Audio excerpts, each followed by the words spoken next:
La siguiente es una producción de 360podcast.sv. Diana Verónica y Tony, la entrevista se sube todos los días a 360podcast.sv, el primer hub de podcast en El Salvador. O puedes volver a escucharla por Spotify, Apple Podcast, Amazon Music, YouTube Music o TuneIn. Dale clic a la campanita para que recibas la notificación. Este día en el Corre de la Mañana le damos la bienvenida a... Viene recomendado este muchacho. Cabal. Primera vez con nosotros, Vladimir Ilich Melara, analista político. Vladimir, ¿cómo estás? Bienvenido. Bienvenido, Vladimir, mucho gusto y gracias por aceptar la invitación. Gracias, Tony, no sé si puedo tutear, Sí, ¿verdad? Sí. Diana Verónica, no, gracias por la invitación, por ahí me escribió una amiga, me dice, te van a llamar, me dice, ahí me pasas comisión, me dice, después por mis labores de manager. Me debes una, te dijo. Me debes una. A Vladimir. Un gusto, gracias por la invitación. Bueno, eres Carlos Vladimir Ilich. Carlos Vladimir Ilich.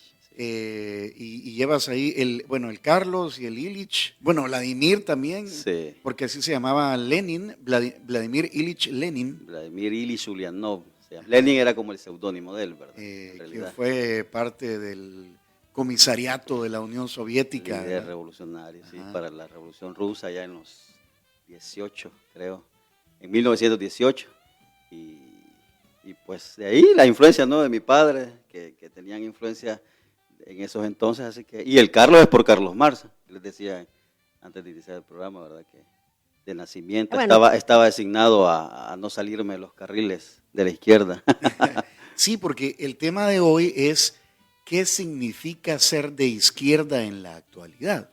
Sí. Y se nos ocurrió este tema a raíz de unas declaraciones que dio el presidente Nayib Bukele, entre otras, a la revista Time, donde dijo, y leo textualmente, la izquierda perdió el rumbo mundialmente, dice. Incluso no tienen referentes, no hay exponentes. Si yo estuviera en ese cambio, diría, tenemos una crisis seria de identidad y tenemos que hacer algo rápido antes de que perdamos todos los cargos de elección popular, porque la gente no ve ningún rumbo en la izquierda. Comencemos por entender qué significa ser de izquierda o de derecha. Sí, gracias, Tony. Mira, yo creo que hay que entender varias cosas. La primera es que aquí ser de izquierda o derecha no significa el tema de la...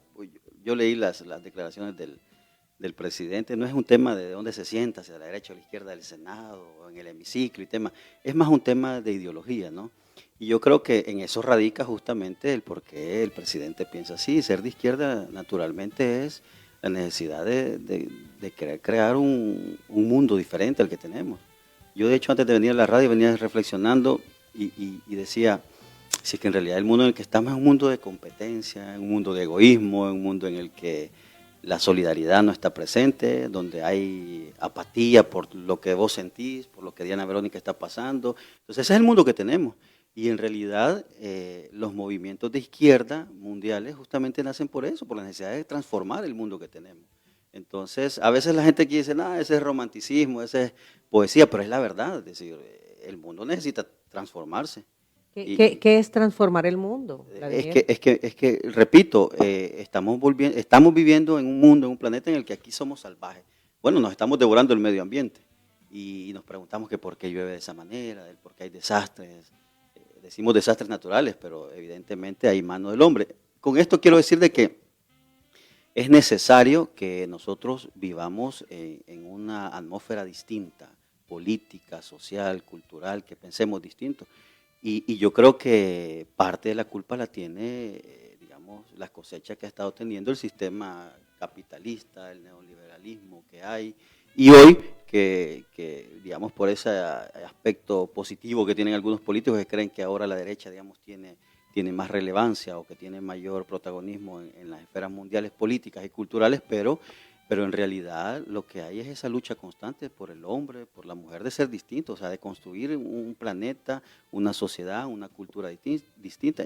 Insisto, incluso, y perdonen que lo diga, este mismo programa compite con otros programas, porque quieren tener mayor audiencia, quieren tener a los mejores auspiciadores, y en fin, ¿no? Entonces, pero ¿qué nos enseña eso? O sea, al final, ¿cuál es? Es decir, incluso hasta nos hace cometer errores que son inhumanos, pues, por la competencia, por ser mejor, dejo de ser solidario, dejo de ser empático con el otro. Y esto no solamente es en las relaciones humanas, sino que también es en la política, en la cultura. Es decir, las banderas estas de injusticia, ¿quién va a luchar por ellas? Y yo siempre pongo el ejemplo, perdónenme, pero yo no le puedo confiar una bandera de justicia social a una persona que lo que anda buscando es un bienestar privado, que anda buscando es un bienestar solo para él y su familia. Entonces ahí yo creo que empiezan a ser la necesidad de querer transformar este mundo. Y por eso es que la colectividad, el pensar en todos es fundamental. Y con esto no quiero decir de que el famoso discurso de que cuando se refieren al comunismo o a la izquierda, de que estos movimientos solo lo que intentan es arrebatarle al que tiene, el que le ha tocado trabajar mucho, para repartirlo a los haraganes. No, esa es una visión realmente mediocre, ignorante de lo que es la verdad de la ideología de izquierda, y por eso es que, repito, yo no puedo confiarle a un personaje, a una ideología, a una cultura, a una sociedad en la que es egoísta, confiarle las banderas de lucha de la gran mayoría. Creo que hay que enmarcar, el presidente creo que lo hizo en la entrevista, estos conceptos de ser de izquierda o derecha vienen de cuando, después de la Revolución Francesa, la Asamblea Nacional estaba redactando la nueva Constitución. En el hemiciclo, cuando se sentaban los realistas, los que apoyaban la monarquía, ¿verdad? El sistema establecido, se sentaban a la derecha de la Asamblea. Sí, los conservadores. Y los conservadores, ¿verdad? Y los comunes, ¿verdad? Se sentaban a la izquierda del auditorium, del hemiciclo. Donde se estaba pero ese es como el origen solamente nominal de esto de derecha e izquierda. Por eso te decía yo al inicio, al final lo que está de fondo es la ideología. Ajá, solo era para como enmarcar un poquito dónde vienen los términos, y de ahí pues ya eso se ligó con la ideología o pensamiento político. Sí, correcto. Ya se hizo una costumbre llamar de izquierda a este tipo de personajes que digamos que estaban en diferencias, ¿no?, con lo que tradicionalmente se conocía. Entonces, tú eres un hombre de izquierda y tu familia también, porque dices que en un sistema capitalista o en un mundo globalizado como el que tenemos, es demasiado voraz. Claro. El sistema económico donde hay competencia, donde triunfa el mejor, donde... o sea, a veces no triunfa el mejor, a veces el más astuto, y no necesariamente el mejor, ¿verdad? Es que como son patrones, ¿no?, que nos han enseñado, que incluso ayer tuve una conversación con un familiar, yo le decía, pues sí, sobrevive el más fuerte, vaya. Correcto, y por eso es que decíamos que este mundo es una salvajada vivir aquí, el más fuerte, el que tiene acceso a influencias, y lo vemos también incluso en el ámbito laboral, quienes llegan hoy, sobre todo en cargos, digamos, de funciones públicas, llegan quien tiene la conexión con algún líder político o algo por ahí, y no es necesariamente el que tiene las competencias, las habilidades, las capacidades. Entonces, de eso se trata, ¿no? Ese es el mundo en el que estamos, y la verdad es que todos deberíamos tener la capacidad de reflexionar al respecto de que debe de ser cambiado. Y yo creo que ahí es donde surgen estos movimientos de izquierda, donde intentan cambiar lo que debe ser cambiado. Y bueno, ustedes como comunicadores mejor que uno lo saben, la década de los 80, bueno, la de los 70, que fue tan álgida para el país, es justamente eso, la necesidad de cambiar cosas que no estaban bien. Y por eso es que surgen estos movimientos. Y es algo natural, porque no podemos vivir siempre en estas condiciones.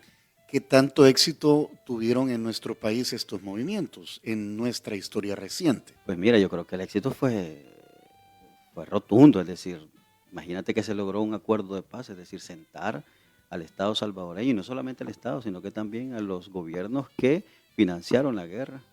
Sentarlos, o sea, decirles, miren, este movimiento tiene fuerza, y no solamente política, sino que también fuerza militar, y los sentaron a una mesa.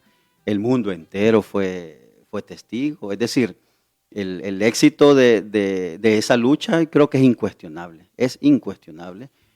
hasta el grado de que se reformó el Estado salvadoreño. Vladimir, partiendo de esto del tema de los acuerdos de paz, fue un reconocimiento a que en este país habían diferencias que había que solventar. Correcto. En la práctica. Sí. En la práctica Sí, o es sea, eso. habían cosas que no estaban Que no funcionando estaban y había que correctas, cambiarlas. ajá. ¿Sí? Ahora, Además de que no eran correctas, eran ilegales, era un tema que rayaban con muerte o vida, ¿verdad? Entonces, por eso te decía, es rotundo el éxito porque lograr que se siente el Estado salvadoreño, los países que financiaban al Estado salvadoreño para hacer la guerra, no es poca cosa. O sea, imagínense el papel que jugó aquí Francia, Venezuela, México, países amigos. Alemania. Ujú. No Colombia. es poca cosa. Y de hecho, mundialmente se conoce, y lo digo con total modestia en el sentido de que yo soy un militante del FMLN, pero en ese entonces, cuando era guerrilla, el movimiento guerrillero fue reconocido mundialmente como un movimiento con alto poder político y militar. Es decir, y por eso es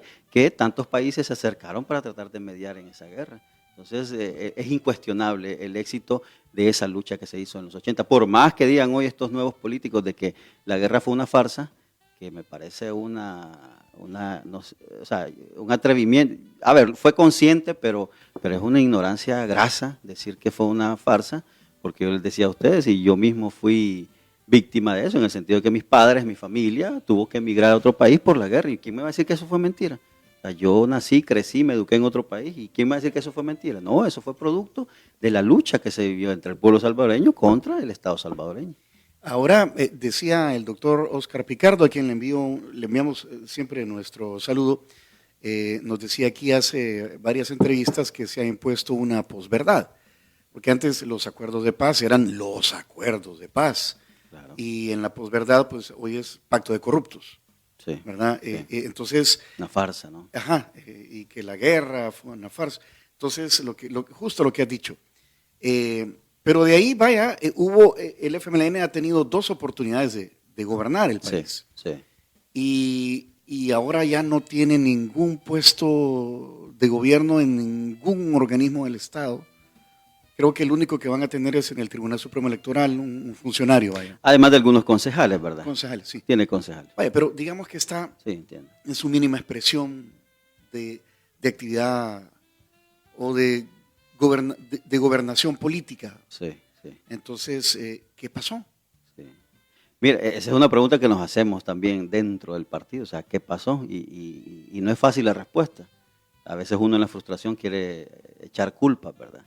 Y yo creo que hay responsabilidades y hay causas tanto endógenas como exógenas, ¿verdad? Es decir, tanto tuvo la culpa muchas decisiones internas como también coyunturas externas, pero sin duda fue una gran oportunidad que se perdió. El FMLN no pudo cumplir las expectativas altas que tenía la población, es decir, muy a pesar, y lo digo, de los frutos y de los cambios que se hicieron, porque se hicieron, y eso también es innegable, que también yo me rehúso a compartir esa narrativa, esa verborrea que hay en el medio de que no, que el FMLN no hizo nunca nada, que en el FMLN, es decir, todo en un sentido absoluto, todo en un sentido de blanco o negro, cuando la realidad es muy distante a esa. Sin embargo, creo que no se terminó de hacer la conexión necesaria con la población, las necesidades que habían, y aquí hay que tocar el tema, es decir, una de las principales necesidades que tenía la población es la necesidad de seguridad. Y uno se decía en aquel entonces, bueno, hoy que vienen estos que eran guerrilleros, hoy seguramente les va a ser fácil controlar la delincuencia. Y no pudieron, ¿verdad? Y la metodología que utilizaron a lo mejor es discutible, pero se creyó en esa metodología, pero no funcionó, ¿verdad? Es decir, al menos mediáticamente no funcionó. Y eso hay que reconocerlo, pero por ejemplo, en temas económicos, en temas sociales, en temas culturales, incluso en temas de educación, en temas de empleo, me van a perdonar, pero es una lista interminable de logros que se obtuvieron, que sin embargo no pudieron ser comunicados como deberían de ser comunicados. A ese tema iba, Vladimir, porque tú has mencionado mucho del discurso y el mediático, y yo me acuerdo que algunos políticos de izquierda han dicho, el FMLN estuvo en 2 oportunidades en el gobierno, en el Ejecutivo, pero su gran error fue no comunicar lo que se había hecho. Pero yo me acuerdo que había todo un aparataje de difusión de lo que se estaba haciendo. ¿Por qué en realidad la población, Vladimir? Porque tú lo has dicho también, o sea, y aquí lo comentábamos antes de ir al aire, todos los gobiernos han hecho cosas buenas. Sí. Sí, todos los gobiernos. Sin embargo, han habido también errores, digámoslo de esa manera. Pero sí han habido avances, ¿ya? Avances de una u otra manera han habido en cada gobierno que está. ¿A dónde es que, Vladimir, el FMLN comienza a decaer en el sentido que no la gente se empieza a desencantar del FMLN? ¿Por qué? ¿En qué momento? ¿Qué análisis hacen ustedes de eso? Mira, yo creo que aquí hay que separar justamente el análisis de unas cosas internas, de como partido, que a lo mejor no estaría yo dispuesto a comentarlas, pero digamos, el FMLN como gobierno, por supuesto que sí, hay porque están en el espectro y en la mesa, pues, pero por ejemplo, yo podría mencionar, yo creo que fundamentalmente es que el FMLN no pudo manejar esas relaciones de alianza que tenía con la derecha. No las pudo manejar, no había capacidad, creo, en manejarlas. ¿Y en qué sentido?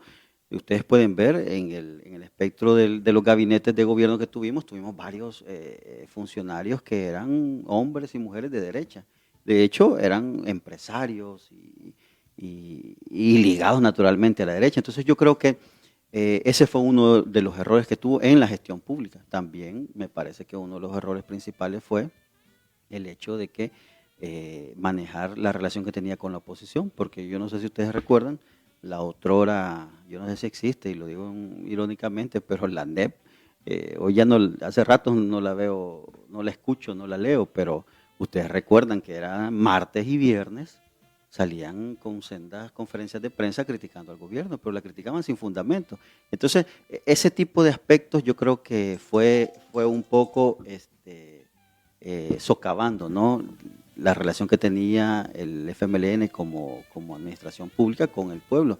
Y sin duda la comunicación, es decir, los medios de comunicación tradicionales siempre fueron parte de la oposición a ese gobierno. Bueno, los medios escritos, en aquel entonces pues la prensa gráfica, el Diario de Hoy, y así los medios de comunicación, ¿verdad? Entonces yo creo que fueron condicionantes, que fueron justamente labrando esa caída que hemos tenido.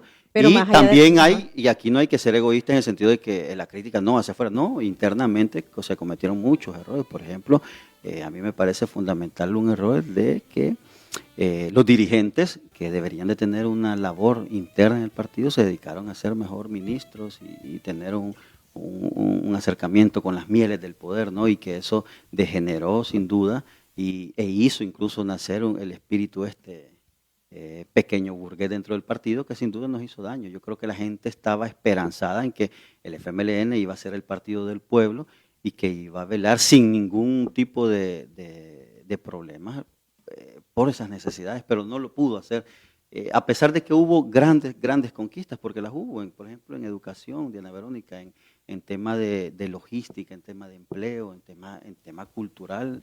Bueno, en este famoso programa de alfabetización que se llevó a cabo, que hoy se ha abandonado, en la atención a los adultos mayores, es decir, hubo alcances, hubo logros, pero sin duda creo que eso pesó más el tema mediático y la falta de capacidades para poder comunicar, además de que yo siempre lo menciono, un grave error que se tuvo. Yo recuerdo el expresidente Salvador Sánchez Serén, él ejecutó un decreto de austeridad, y hoy que lo vemos desde este lado decimos qué error fue, porque ese decreto de austeridad prohibía a todos los departamentos de comunicaciones gastar en comunicaciones, en algo que o sea, para ese gobierno la comunicación era un aspecto suntuario, ¿ya? Era un gasto superfluo. Entonces hoy nos damos cuenta que no, que lastimosamente la gente necesita que se le cuente qué es lo que se hizo. Entonces son varias cosas, Diana Verónica, son varias cosas. Y yo creo que el reto es ese, que es una lección que está costando bastante, y hoy para volver a reconectar con la gente se necesita un trabajo bien delicado. Vaya, hay cosas que aquí le hemos preguntado a militantes del FMLN que a veces nos sacan chispas o hacemos cortocircuito. Ejemplo, y a ver qué piensas tú. Dicen que critican al presidente Nayib Bukele porque dicen que, bueno, la revista Time incluso lo llamó autoritario, ¿verdad?, en el titular. Sí. y constantemente escuchamos que, pues, que aquí en el país hay una dictadura y así la califican algunos políticos. Pero cuando les preguntas qué hay en Venezuela, que difícilmente es una democracia plena, no, allá no es dictadura, pero aquí sí. Entonces, ¿no te saca chispas eso, cortocircuito? ¿O cómo explicas eso? No, no me saca chispas en realidad. Ajá. Es sencillo, es decir, las realidades son distintas, son muy distintas. Y no es que aquí es igual allá es igual acá, y en Nicaragua, Pero Venezuela, Cuba. ¿qué hay en Yo entiendo Nicaragua o qué hay en Venezuela? Lo que pasa es que yo te digo fácilmente, perdóname, pero allá hay una constitución en donde, a ver, por ejemplo, el elemento principal es de la reelección, ¿verdad? El que habla. Pero Venezuela, Nicaragua y Cuba y todo lo que quieras, hay una constitución donde permite eso. Aquí hay una constitución donde no lo permite. La principal diferencia. Entonces, no permite la reelección, ¿verdad? Ajá. Inmediato. Inmediata, correcto. Entonces, cuando me dicen, bueno, pues si hay una ley que la permite, entonces, ¿por qué quieren comparar? ¿Por qué quieren sacar chispa de esto? No, no hay tales. Entonces, aquí yo creo que hay que hacer las críticas a Venezuela, a Cuba, a Nicaragua, donde tú quieras. Hay que hacerlas. Y hay, por supuesto. Y hay muchísimo. Que haya pero elecciones no ese significa- criterio de que, ¿y por qué hay que criticar y allá no? Yo de verdad que no lo... O sea, tú dices no se pueden comparar. Sí, no es comparable. Es decir, no es que automáticamente si yo critico aquí este gobierno, tengo que criticar también al de Cuba, al de Venezuela, porque es igual. No, no es igual. Hay una constitución al menos que lo permite. Hoy han pasado estas elecciones en Venezuela, ¿verdad? Bueno, aquí nosotros estamos diciendo, y aquí hemos estado diciendo, que funciona la institucionalidad, ¿por qué no funciona? Y allá estamos diciendo en Venezuela también que funcione, pero la institucionalidad está funcionando. De hecho, el órgano electoral judicial emitió un comunicado y se le citó a estos candidatos opositores. Entonces, es sencillo. Lo que pasa es que hay un morbo, ¿verdad? Porque, pues sí, aquí creen que allá es dictadura. Porque yo también te puedo decir, ay, ¿por qué crees que allá es dictadura y aquí no, verdad? Entonces, ¿por qué no criticas igual como criticas a Maduro, a Nayib? Porque también nos podemos poner en eso. Yo creo que las realidades hay que verlas de acuerdo a su particularidad. No tenemos que pasar la plana igual para todos, porque en el sentido de que son realidades distintas, son contextos diferentes, son leyes, son sociedades distintas y hay que analizarlas. Por eso te decía yo, sencillo, en el tema de la reelección, aquí no lo permiten, allá la Constitución las permite. O sea, ¿y por qué voy a criticar allá si allá lo permite? De hecho, yo, en lo personal, y muchos compañeros están de acuerdo, si me preguntas a mí si estoy de acuerdo con la reelección, yo estoy de acuerdo con la reelección. Porque yo creo que si el pueblo o un electorado dice, a mí este funcionario yo creo que está haciendo bien las cosas, y yo quiero que siga 5 años más, 3 años más, igual que los alcaldes, igual que los diputados. Ujú. Entonces, sí, yo creo, ¿por qué voy a privar de eso a la población? Pero aquí hay un paso primero, pero que la ley lo permita, pero primero modifiquemos la ley. Pero si no, ¿por qué la voy a violar la ley? Es que es una contradicción. O sea, no porque yo quiero, tengo que violar la ley. Y tampoco yo porque lo quiero, o porque la mayoría lo quiere, bueno, porque también es un riesgo el tema de la reelección. Yo estoy consciente de que es un riesgo, sin embargo estoy de acuerdo en una reelección inmediata, ¿verdad? Porque yo creo que se corre ese riesgo, ¿verdad? De caer en otros vicios que el poder tiene. Enfermar el poder, que enferme el poder. Siendo por hombres supuesto. de izquierda, ¿cuál es la diferencia entre Gabriel Boric de Chile y Nicolás Maduro de Venezuela? Es que así como en la derecha hay tipos de derecha, creo que en las izquierdas, como lo decía el querido Dagoberto, izquierdas, decía él, y es cierto, en la izquierda hay varias tonalidades, ¿verdad? Están desde las rosaditas hasta las más rojas, y esa es. Está bien eso, de las rosaditas a las rojas. Sí, y esa es, ¿verdad? Boris viene el presidente de Chile viene de un movimiento estudiantil, de hecho viene de un partido de centro izquierda, y las ideologías pues tienen sus matices también, ¿verdad? Entonces yo creo que Igual es en la derecha, fundamental. Milei es anarcocapitalista, ¿verdad? Sí, y por ejemplo, tenemos por ejemplo, el presidente Barack Obama, por supuesto, quien no sabe que es de derecha, pero podemos decir que alguna diferencia tiene con George Bush, ¿no? Que también es de derecha, aunque es de otro partido, pero es una extrema más recalcitrante, ¿verdad? Entonces, así también en la izquierda. Entonces, yo creo que en esas tonalidades que hay de izquierdas se ven incluso en la función pública. Entonces, por eso es que vemos la borrosa o esa visión nube que tiene el presidente chileno sobre decisiones que nos parecen fundamentales, a partir incluso de la realidad chilena, que la realidad chilena es tan enriquecedora en el sentido de sus experiencias. Vimos cómo tenían al presidente Salvador Allende, derrocado por Pinochet, y esa cultura debería de darle digamos, un punto de inicio al presidente chileno para poder gobernar, pero él lo ignora y lo que hace es seguir el juego al discurso de derecha, en ese sentido. Bueno. Muy bien, nos está pidiendo pausa la producción. Te dejo planteada una pregunta. ¿Todavía sirven los términos de izquierda y derecha para definir a nivel mundial las tendencias ideológicas de partidos políticos, de políticos en sí, o de los sistemas de países? Porque hay quienes dicen que ya están un poco vetustas, la terminología ya no sirve para, vaya, ¿qué sistema es China? ¿Verdad? Te lo dejo planteado. O sea, sí. Que se habla de comunismo y es el principal socio comercial de Estados Unidos. Más capitalistas no puedes. Entonces, hay un ideólogo mexicano que se llama Alfredo Jalife Rame, que él dice que hoy ya no deberíamos hablar de izquierdas y derechas, sino que de globalistas y soberanistas, ¿verdad? Y si lo querés ver es Agenda 2030, Agenda 2025, ¿verdad? Por ahí un poquito. Y si le preguntas a la gente aquí es, ¿quién me va a resolver los problemas? Ajá. Al final. Ajá, ¿quién me va a resolver los problemas y me va a dejar una sociedad más justa? Me va a dar una sociedad más justa. Entonces ahí como que se van borrando esas terminologías. Antes de ir porque es primera vez que vienes con nosotros, debes saber que aquí hay desayuno de San Martín que compartimos con los invitados, ¿verdad? Y te vamos a hacer entrega de una bolsa de Cherito Café, que es el café oficial que tomamos, Cherito Café, que tomamos aquí en el Corre de la Mañana. Aquí defendemos la soberanía de los productos nacionales. No, está bien, ¿no? Así de verdad, Vladimir, nosotros estamos muy orgullosos de los productos nacionales y creemos que para salir adelante como país debemos apoyar los productos nacionales. Así que estamos muy orgullosos de tener con nosotros a Cherito Café, gracias. que es el café que se toma aquí, y por eso Cherito Café te envía esta bolsa para que también publicidad de este Cherito la disfrutes ahí en tu casa. Claro que sí. Gracias. Cherito Café usted lo puede encontrar en Bolengo Plaza, en el Boulevard del Hipódromo. Lo puede encontrar en las tiendas Tengo o directamente cómprelo a través de sus redes sociales. En Instagram y en X lo encuentra como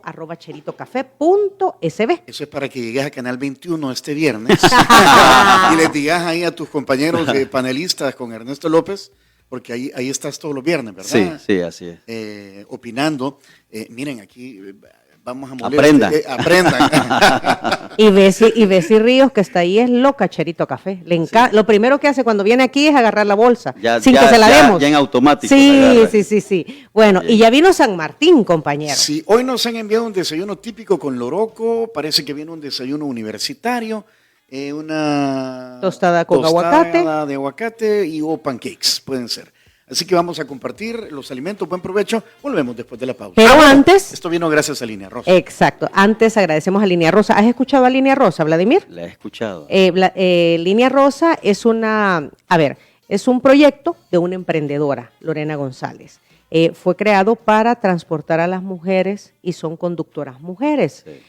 Tiene varios rubros, generación de empleo para mujeres y por el otro lado que las mujeres viajen seguras. O necesidades de mujeres, como sus hijos, por ejemplo. Un caballero es bienvenido siempre y cuando el servicio lo pida una mujer. Así que te invito a que uses, pruebes los servicios de Línea Rosa, 6200-4491 es el número de WhatsApp, y también se pueden contactar a través de Línea Rosa App. Ellas nos trajeron los desayunos desde una sucursal de San Martín. 8:43, una breve pausa y regresamos.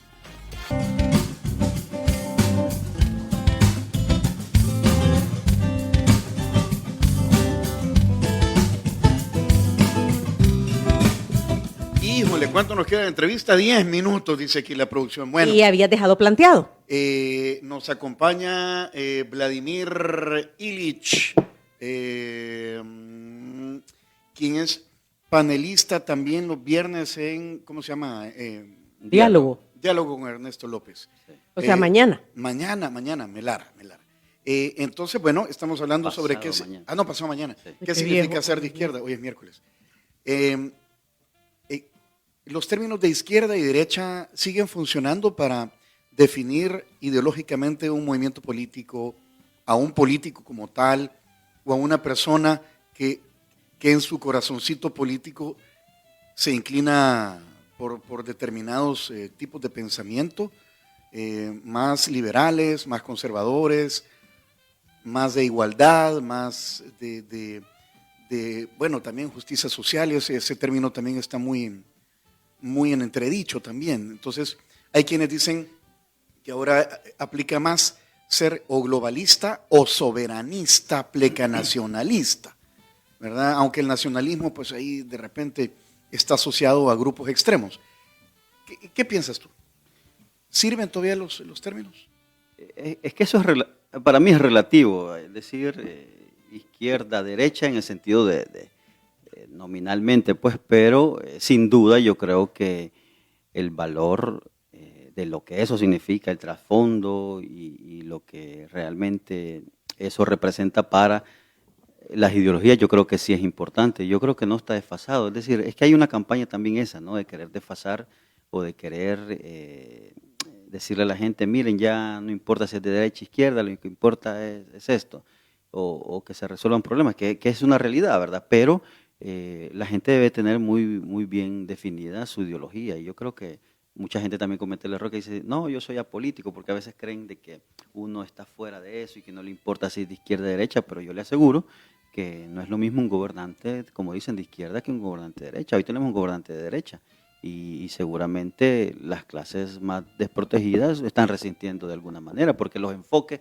ideológicos son distintos y además esto representa, como te lo decía Tony, no solamente es un tema de dónde estás, si te sentás a la izquierda en el Senado o a la derecha, sino que de cómo te conducís, de cuál es tu testimonio también de vida, de cómo te relacionas con la gente, de cómo tratas a la gente, o sea, de qué manera, o sea, las soluciones a los problemas, qué tipo de soluciones le das, porque si para erradicar la pobreza lo que podemos hacer aquí es matar a los pobres, esa es una solución, pero hay otra solución que es darles oportunidades para que puedan progresar, para que tengan trabajo digno. Entonces, así es de sencillo. Hay una gente que prefiere matar a los pobres, pegarles un tiro en la cabeza y ya. Hay gente que prefiere echarles el CAM, retirarlos de las zonas donde están los turistas y así quieren ocultar la pobreza. Pero hay otra opción, otra ideología que dice, no, yo les quiero dar oportunidades a ellos para que puedan salir adelante. Quiero darle educación a sus hijos. Quiero garantizar que los hijos tengan alimento, educación y que ellos puedan tener un tipo de, esta gente que sale a vender en el centro histórico, que tengan un tipo de asistencia técnica. Pero oportunidades ha sido una palabra que utilizan tanto la derecha como la izquierda, Vladimir. Sí, pero en la práctica, ¿cuál ha sido, verdad? Porque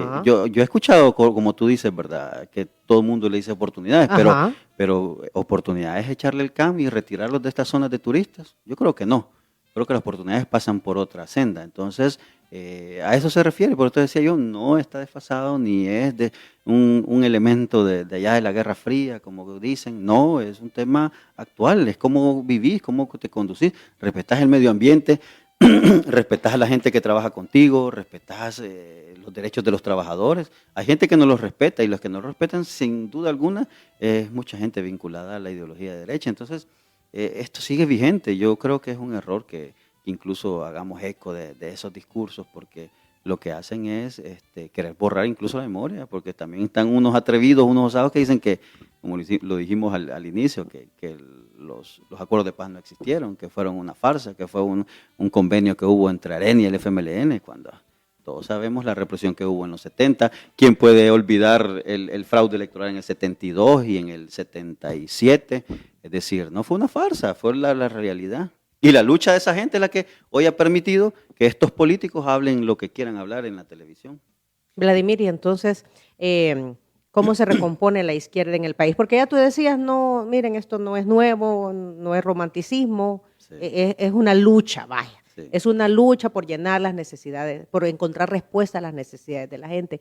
¿Cómo se reinventa hablemos del Salvador, el FMLN, que ha sido quien ha abanderado la izquierda en el país? ¿Cómo se reinventa? ¿Cómo se reivindica? No sé si la palabra reivindicarse podría ser correcta o no, o puede ser ofensiva de repente. en El Salvador. Sí, no, yo creo que no, esa palabra yo creo que la de reivindicarse, yo creo que también cabe. Y es un gran reto, en realidad a nosotros nos encantaría tener la fórmula, ¿verdad? Para que a partir de mañana ya la gente empiece ¿Pero a creer. qué están haciendo? Pero sí, Ajá. pero yo siempre utilizo la palabra que es de recomponernos. Nosotros como izquierda, la izquierda está, yo lo digo sin ningún temor, incluso aunque compañeros me critiquen, pero creo que estamos sufriendo una desmantelación de la izquierda en el sentido hasta ideológico. Y eso debemos de darle vuelta atrás, hay que recomponernos, hay que reestructurarnos, hay que unirnos nuevamente, porque estoy seguro, así como están hoy las condiciones políticas de este país, no hay mejor momento, no hay avidez más oportuna que la que hay hoy, de que la gente necesita de un movimiento que esté en la vanguardia de sus luchas, es decir, que esté ahí en la primera línea, procurando el tema del empleo, procurando el tema de la producción interna. Tú tocaste un tema, Diana, que me parece importante, el tema de beneficiar y creer y darle oportunidades a la producción interna, por ejemplo, de estos productos, el café, el micherito. De eso se trata, de que la gente internamente tenga oportunidades y que nosotros podamos ser productores de grandes cosas. No solamente café, estamos hablando de los alimentos. Ustedes son testigos de hoy cómo han subido los alimentos. ¿Y por qué es? Sencillo, se abandonó la agricultura. Entonces, ¿qué nos toca? Importar. Y eso, por supuesto, hace caro los alimentos. Solo, ¿sabe? Un paréntesis rápido. Aquí cerca está Nicaragua, a un par de kilómetros, por decir algo. La tenemos a 7 horas. Y es de la región, y dicen que es un país que está más atrasado que nosotros, pero el tema de lácteos, el tema de carnes, el tema de las hortalizas, es increíblemente inferior los precios a como los tenemos nosotros. ¿Por qué? Porque ya están produciendo. Yo no sé si ustedes consumen esa fruta, aquí le dicen, no sé, fruta del dragón. O la pitaya. Allá es pitaya, allá le dicen pitaya. De un solo, pitaya. Pitaya le dicen allá. Entonces, pero allá la unidad, esas cosas valen, cuando uno traduce aquí a dólar, les va a dar risa, vale 20 centavos de dólar. Aquí vale como $5. Sí, usted va al súper hasta $6. En el mercado. Sí, mercado. Y con suerte lo puede hallar a $4. Pero imagínense esa diferencia de precio en qué radica. Sencillo, como no producimos. Pues hay muy poca producción. Entonces eso se replica en todas las hortalizas, todos los vegetales. Entonces, yo creo que por ahí es el camino. Entonces, la ideología tiene que ver con eso, porque la ideología, hay una gente que dice, no, globalicémonos, mejor importemos, porque como nos caen remesas, entonces mejor empecemos a importar productos. Entonces matamos el agro, ahí están todas las tierras ociosas del oriente de nuestro país que no están produciendo absolutamente nada. Entonces, sí tiene que ver la ideología. Una parte, vea, porque también no hay que ser absolutistas. Sí se produce, pero... No, claro, se produce, pero no. Pero como no, como imagínate deberíamos. que somos un país pequeño, que tal que fuésemos grandes y con este déficit de producción. No, hombre, nos morimos de hambre. Vladimir, dice Nayib Bukele que no hay referentes. ¿Quiénes son hoy los referentes de la izquierda en El Salvador? ¿O crees que, vaya, tú formas parte de referentes emergentes junto con Anabel Belloso, gente joven, Cristina Cornejo, Jaime Argueta, que fue jefe de fracción. Jaime Guevara, perdón, sí. Franklin Martínez, por ahí. No sé, se me ocurre. Mira, yo creo que eso que tú dices ahora también es uno de los problemas que se tuvo. Lastimosamente dentro del partido no se le dio suficiente espacio, suficiente oportunidad a esas generaciones que hoy por hoy deberían de tener algún tipo de representatividad, ¿no? para el pueblo salvadoreño, y que no lo hay, y que sin duda son compañeros y compañeras que tienen, creo que, mucha credibilidad. Y hay que reconocerlo, hay una ausencia de liderazgo dentro de la izquierda, no solamente dentro del partido, sino que en general de la izquierda, y esas son una de las tareas pendientes. Yo creo que la reconexión que hay que hacer, que yo creo que no debe forzarse, debe ser natural. La gente debe de tener y también es natural que la gente necesite un liderazgo. Yo recuerdo cuando estaba nuestro dirigente histórico, Chafik Handal, todos, hasta uno acuerpado se sentía por él, ¿verdad? Entonces, creo que es natural, no es una cosa incluso egocéntrica o narcisista. Yo creo que los pueblos necesitan un liderazgo, y yo creo que la izquierda naturalmente también va a saber darle oportunidad y ese espacio. Ojalá que ahora sí se haga, a diferencia en el pasado, que no hubo ese espacio. Y ese es uno de los errores que tuvieron nuestros dirigentes en el pasado. Ya pasaron varios años y no. Es correcto. no, Eso que no encuentran la forma. No, no aparece nadie. Es difícil. No, es que yo digo, debe ser natural, pero es difícil. Como tú, yo también hago esa crítica. Bueno, en 2019 nos dieron la patada y ya estamos en 2024, 5 años, que no es poca cosa, y no hemos podido encontrar una fórmula. Pero yo creo que pajaritos. yo creo que internamente hoy, con la coyuntura que está con el compañero Chino Flores, yo creo que se abre una ventana. Ojalá que hayan los espacios suficientes y que se den las condiciones. Yo creo que a veces algo sucede a corto plazo, algo a mediano plazo, pero yo creo que sí es urgente. La gente está con la avidejeza de tener referentes dentro de la izquierda. Y yo creo que una de las pruebas es eso, este tema que han tocado ustedes acá en su programa, que me parece acertadísimo en esta coyuntura. Muy bien, se nos acabó el tiempo. Qué gusto conocerte, Vladimir. No, un gusto mío, realmente conocer. Ya conoces Anca, ¿verdad? Así es. Aquí estamos. Yo dije, estos famosos hoy sí los voy a conocer. No. No, para nada. No. Gracias por la invitación. Realmente. Aquí tenemos los pies en la tierra, Vladimir, no te preocupes. Aquí Hoy sí me toca conocer a estos famosos. Ay. No, gracias por la invitación. ¿Y qué te habían contado? Pues ya no nos dijiste. Ahí en privado les voy a mandar sus comentarios. No, todo muy bien. Ya les dije, Bessie fue la que me escribió ahí y me dice, ya saludos, te van a llamar. Bessie Ríos. Sí, así que a disposición de ustedes. Muchas gracias. El Vladi. El Vladi. El Vladi. Está bien. Así te dicen, Vladi, ¿verdad? Vladi, me dicen mucho. Muy bien, te vemos el viernes entonces. Sí, ahí vamos a estar. En la entrevista con Ernesto López. Diálogo 21. Sí, en el canal 21. Ajá, a las 6:30 diálogo con Ernesto López es ahora. Sí, ¿verdad? correcto. Okay. Y si quieren volver a escuchar esa entrevista, pongan atención a lo siguiente. Si quieres volver a escuchar esta entrevista, ingresa a 360podcast.sb, el primer hub de podcasteros salvadoreños. Sigue a Diana Verónica y Tony la entrevista en Spotify, Apple Podcasts, Amazon Music, YouTube Music o TuneIn. Esta fue una producción de 360podcast.sv.